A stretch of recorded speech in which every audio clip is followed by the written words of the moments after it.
Bem-vindos a mais um vídeo no canal Deus no Coração. Que essa mensagem possa transformar a sua vida, que Deus lhe abençoe sempre, e jamais perca a fé em Deus, que o milagre irá acontecer. Não importa onde você esteja agora, não importa se o seu lugar é de vergonha, se o seu lugar é de humilhação, se o seu lugar é de miséria, você não nasceu para esse lugar.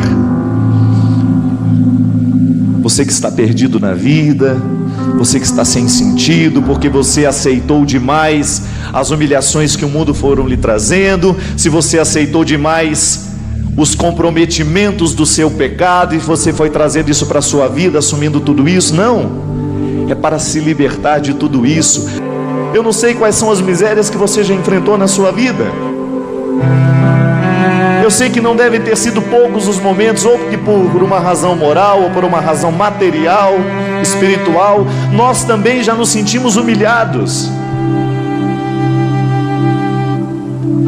Isso é viver a missão de Jesus, é você cumprir no tempo o compromisso que o céu lhe sugere. Eu não vou viver de qualquer jeito, eu não vou permitir que as coisas ruins tenham espaço dentro do meu coração. E se alguém algum dia duvidar de você, olhar para você de cima para baixo, não faça o mesmo não. Descubra que o bonito do Evangelho é que ele nos permite sentar assim, ó, todos juntos, na mesma direção. O bom e o bonito do Evangelho é que ele nos permite ficar assim, próximos.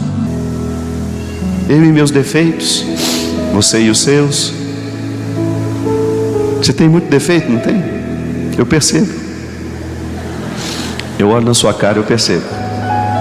Assim como você percebe os meus também, não é? Eu já toquei em alguns defeitos de vocês. Nós somos de verdade. Com esses que eu já viajei, que eu conheço de perto, ixi! Quantas vezes tive vontade de julgar do avião lá embaixo? E vocês me julgarem também. Nós somos todos defeituosos. Só que tem uma coisa, dá uma olhadinha nos amigos de Jesus. Aí a gente fica com um pouquinho mais de esperança, né? Respira aliviado. E você percebe que você pode ser colocado nesse meio deles. Calma. A calma é aquele momento em que a gente sente que Deus está agindo dentro de nós. A calma é aquele momento em que a gente consegue identificar o que dentro de nós precisa ser expulso. Na hora da raiva, não peque por causa da sua raiva. Esse é um problema sério. O Espírito Santo bate asas e vai longe nessa hora, porque a gente fica sozinho por causa disso. Nós expulsamos o Espírito de Deus em nós quando a raiva toma conta de nós. E você sabe muito bem o preço que você já pagou muitas vezes por causa de um momento de raiva, que você não conseguiu dominar. Falou o que não queria, olhou de um jeito que não queria, agiu de um jeito que você não queria. Por quê? A raiva é um processo de inconsciência. São motivos ocultos que estão vindo para fora, que você não tem domínio e que explode numa atitude agressiva. Pode observar que cada vez que o ser humano fica encurralado nele mesmo, a atitude dele será sempre de agressão. Não sabe explicar o que está acontecendo. A agressão é uma reação natural. Ou nós vamos tomando conta, colocando essa raiva numa coleira e vamos amansando esse coração, ou nós vamos abrindo brechas para o diabo, como está dizendo aqui. Eu me recordo, sabe, há muitos anos atrás, eu tive a oportunidade de fazer uma viagem, numa missão de juventude, onde estava lá uma pessoa de experiência de Deus, de caminhada, de comunidade, que eu fiquei conhecendo ali. Mas havia um ar de superioridade tão grande naquela criatura. Eu me lembro da única frase que aquela criatura dirigiu para mim. Ele me olhou e virou e falou assim, com aquele olhar de desprezo: você é seminarista? E por causa da sensibilidade que há em mim, eu sabia que aquilo não era uma pergunta, Aquilo era uma acusação. Ele rejeitava o meu jeito de ser gente, ele rejeitava o meu jeito de crer em Deus, ele rejeitava o meu jeito de seguir Jesus. E eu me senti tão humilhado com aquela pergunta, minha gente, porque ela foi em público. Estávamos num grupo assim, ele olhou de cima, torceu a boca assim, como quem quer dizer mesmo, né? Você é seminarista? E eu disse que eu era, com muito medo. Você sabe que aquele gesto daquele rapaz nunca mais saiu de dentro do meu coração? Mas foi bom, porque naquele momento eu descobri como é que a gente não deve ser. Eu descobri um modelo de cristianismo que eu não quero viver. Eu posso morrer errando, mas eu quero morrer nos braços da misericórdia. E porque eu tive a graça de, ao longo da minha vida, encontrar pessoas que me ajudaram a ter um coração semelhante ao de Jesus. Porque eu tive a oportunidade de cruzar pelo meu caminho pessoas que me ensinaram essa dinâmica bonita da infertilidade de Sara. Fazer esse processo de passagem, de caminhada, sair da infertilidade de Sara e chegar na palavra salvífica de Jesus. É a ponte litúrgica que hoje está oferecida a nós. Saia da infertilidade de Sara. Saia da infertilidade antiga, de tudo aquilo que você já acreditou sobre você, de todas as mentiras que você acreditou sobre você mesmo. Saia das infertilidades que as suas fraquezas criaram na sua vida. Saia da infertilidade daquela preguiça espiritual que durante tanto tempo acompanhou a sua religião. Saia da infertilidade das suas paralisias. Ouse acreditar que hoje a palavra de Jesus, ela está movendo o seu coração para que você seja um ser humano novo, para que você tenha o direito de adentrar este território da realização humana, que é justamente o fruto da convicção, é fruto da fé. Isso me incomoda. Por que às vezes a gente se sente tão ruim, tão mal, quando nós estamos no meio de religiosos, de grupos que se dizem santinhos, bonitinhos? Se aqueles pecadores não se sentiam mal ao lado de Jesus, onde foi que nós erramos? Desvinculamos esses dois espaços? Esquecemos que a conversão é processo? E que a nossa tolerância com o outro justamente passa pela dimensão e pela responsabilidade do amor, pela capacidade de acolher a nossa fraqueza e acolher a fraqueza do outro também. Não queremos nós também repetir a expressão de Atos dos Apóstolos, que quando os outros olharem para nós, eles pudessem dizer: vejam, olha só como eles se amam. Essa gente toda é esquisita demais, mas eles se amam. Eu nunca na minha vida, é a coisa que eu mais peço a Deus, que Ele nunca permita que eu olhe com desdém para quem quer que seja. Não me importa por onde você anda, o que você faz, não importa quem quer que seja você. O julgamento cabe a Deus. Eu não quero ser um instrumento de juízo, eu quero ser um instrumento de salvação, que consiste em anunciar a palavra e depois dizer do mesmo jeito que Jesus, por um poder sacramental que há na minha vida, por aquilo que me faz ser padre: eu lhe perdoo dos seus pecados, em nome do Pai, do Filho e do Espírito Santo. Vá e não peque mais. Só isso que eu quero. E se somos homens e mulheres de muitos defeitos, uma coisa eu lhe asseguro: nós perseguimos as virtudes, nós não desistimos dela. Porque quanto maior é o número de defeitos que um ser humano tem, maior é a responsabilidade que ele tem de correr atrás das virtudes. Você tem tantos defeitos quanto eu. Às vezes você tem menos ou tem mais, não sei. Faça essa tabelinha. Cada defeito seu lhe traz a obrigação de nascer de novo. No dia em que errar mais, nasça mais. Coloque-se diante desse Deus que você ama e que te ama muito mais do que você ama Ele. Coloque-se diante dele, aceite esse compromisso, essa teologia simples, mas ao mesmo tempo revolucionária. Necessário vos é nascer de novo. Se você é um homem e uma mulher de muitos defeitos, não se preocupe, você só terá que trabalhar mais para correr atrás das suas virtudes. E se a luta for no páreo, você já pode se considerar um vencedor, porque Deus não decepciona aquele que busca por Ele. Deus não decepciona aquele que espera por Ele. Volto a dizer, acreditar em Deus é ter repercussões humanas. Quando eu acredito num Deus que crê em mim, eu começo a acreditar em mim também. E quando começo a acreditar um pouco mais em mim, eu diminuo o território do diabo dentro do meu coração, porque o diabo age justamente no momento em que nós não acreditamos em nós. O território do diabo é justamente a descrença em si mesmo. Pode observar, o diabo tem chance em nós no momento em que nós desacostumamos de nós. É no momento em que você entrega os pontos, é no momento em que você já não faz mais esforços, é no momento em que você já não luta, é no momento em que você se entrega viciadamente a tudo aquilo que é processo destrutivo na sua vida.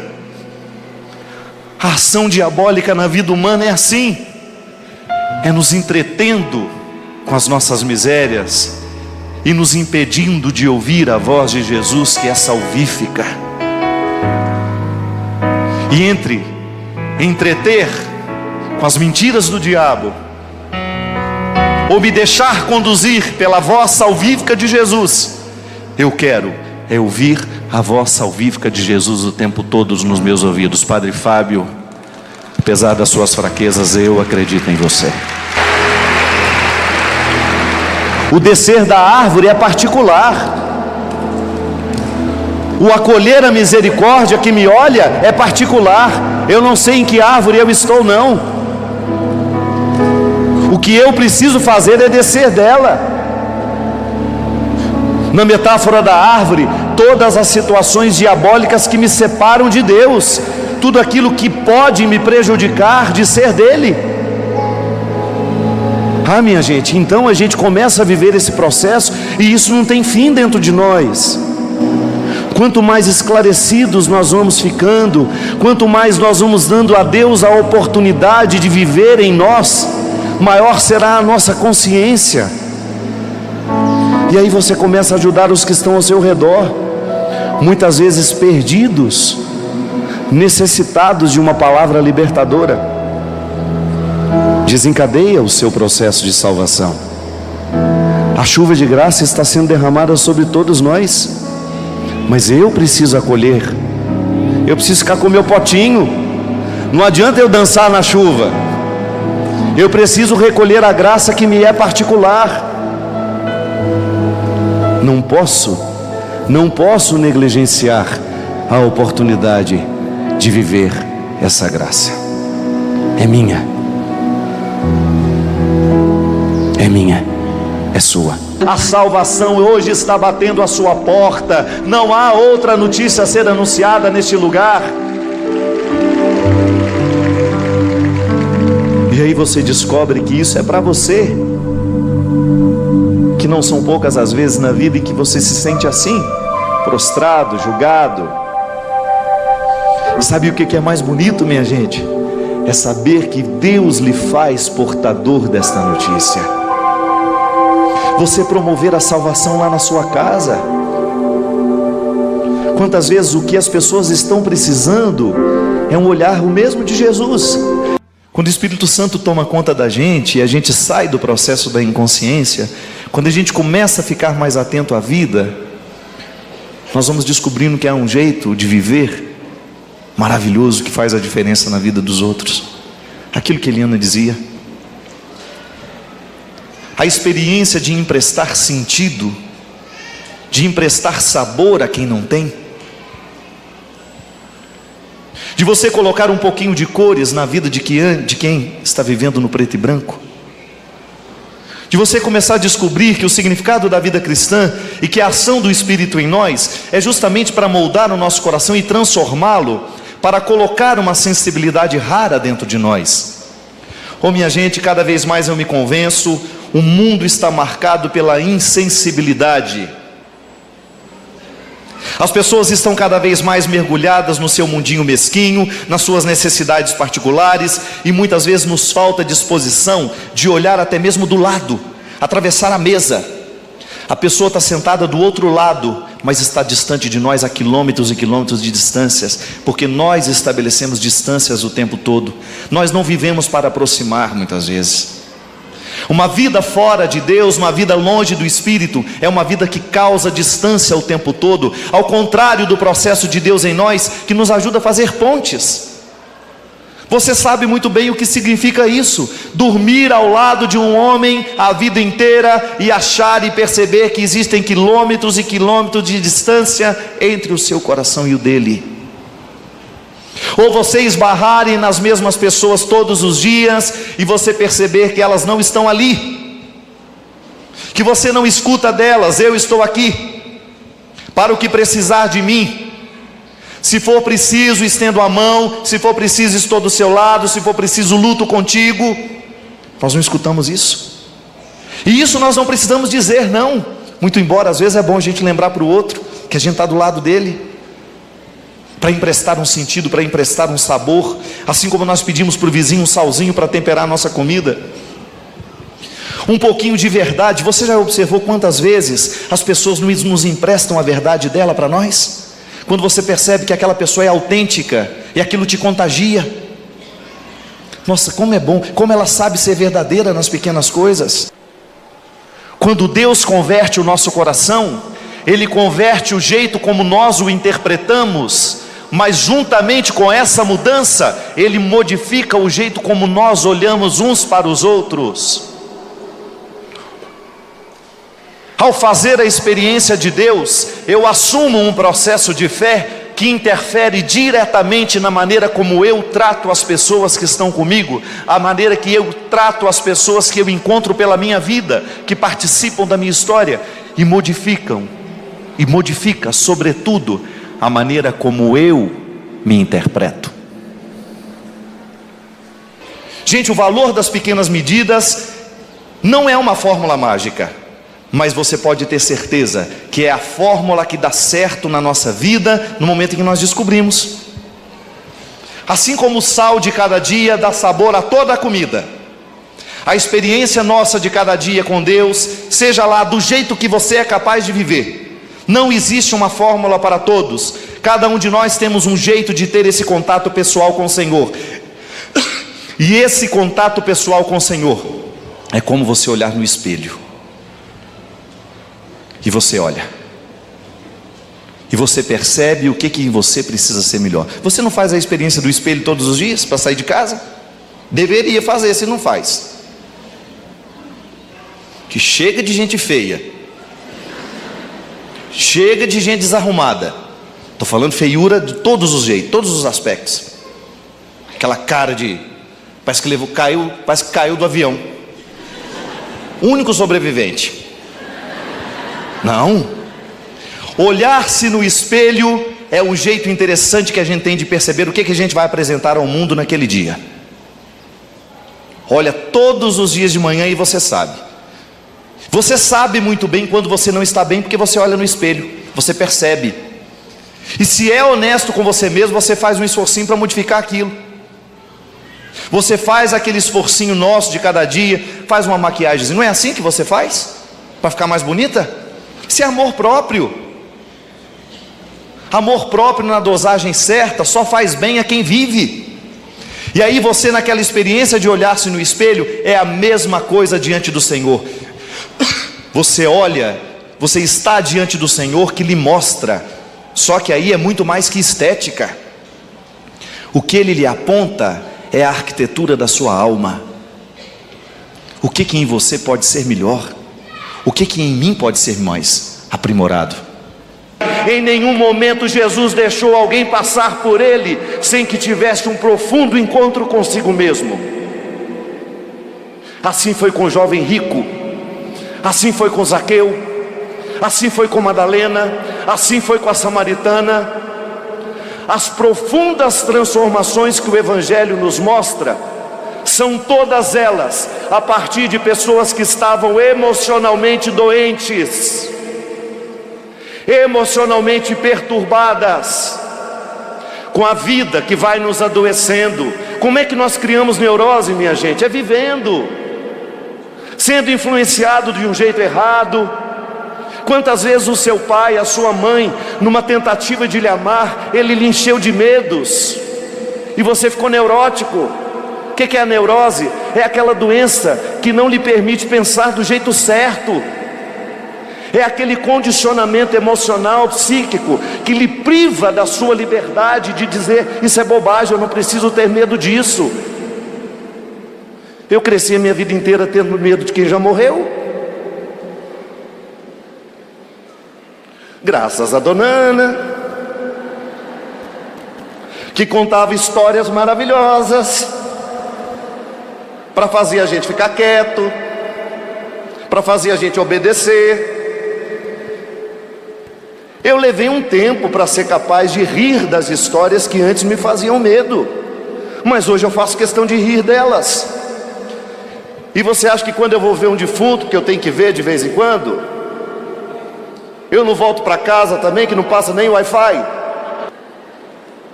Aí eu racionalizo. Aí eu sempre penso na minha irmã, que é a única defunta que eu queria ter visto, e não vi. Aí eu sempre penso assim: Heloísa, que eu sempre pedi que viesse me ver, para eu aproveitar e ter uma conversinha com ela de como é que é do lado de lá, nunca veio. A fulana de tal, que eu nem sei que eu vi lá, que estava no caixão, vai vir me ver? Para quê? Racionalizava, e aos poucos ia me livrando daquelas situações que eram para mim limitadoras, porque os medos nos limitam. É por isso que a igreja carrega essa bonita missão de antecipar no tempo aquilo que é eterno. Porque nós não anunciamos o pecado de Adão, nós anunciamos a ressurreição de Jesus. Eu não vivo para anunciar o pecado de Adão, eu vivo para anunciar a ressurreição de Jesus. Olhar para o pecado de Adão sem a esperança da ressurreição só gera desespero. Você não tem o direito de olhar para a sua condição adâmica sem ter diante dos seus olhos o que o Cristo lhe convida a viver, porque senão você vai cair no medo, você vai ficar desesperado e você vai viver para ser puxado para trás. Vamos pedir uns pelos outros. Sim, Senhor.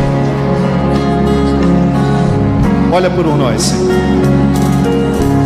Conceda-nos hoje a graça de sermos mergulhados no sangue precioso que nos salva, que nos resgata. Não tenha medo. Você que tem o coração amargurado, viver longe da misericórdia nos faz amargurados, porque é muito duro não ser amado. Você que foi traído, ainda traz no coração as marcas daquela traição. Você que viveu a tentação de acreditar que você não tinha valor, que seu valor foi colocado em questão porque foi traído. Hoje Jesus quer lhe restaurar deste amor machucado. Proclame, liga para o céu e olhe nos olhos de Deus. Aceite esse amor que restaura. A imagem que me vem também é de muitas pessoas sendo retiradas da humilhação. Muitas mulheres vivendo a consciência de que são territórios santos, que o amor de Deus as faz assim. território santo. Muitos doentes, muita gente que está doente porque perdeu o amor próprio, porque está permitindo o crescimento do rancor, a mágoa, porque está preso no passado. Hoje o Senhor quer tocar a sua vida. Que a sua lágrima agora seja para lavar essas imundícias, todas as sujeiras que você carregou dentro de você. Deus ama você, acredite nisso. Comunique essa mensagem de amor ao que você hoje abraça. Deus ama você, meu irmão. Deus tem predileção por você. Não há nada que você possa ter feito na vida que retire essa misericórdia de Deus, que modifique o que Deus sente e pensa sobre você. Pela Maria, Maria, Maria, Maria, Maria, Maria, Maria.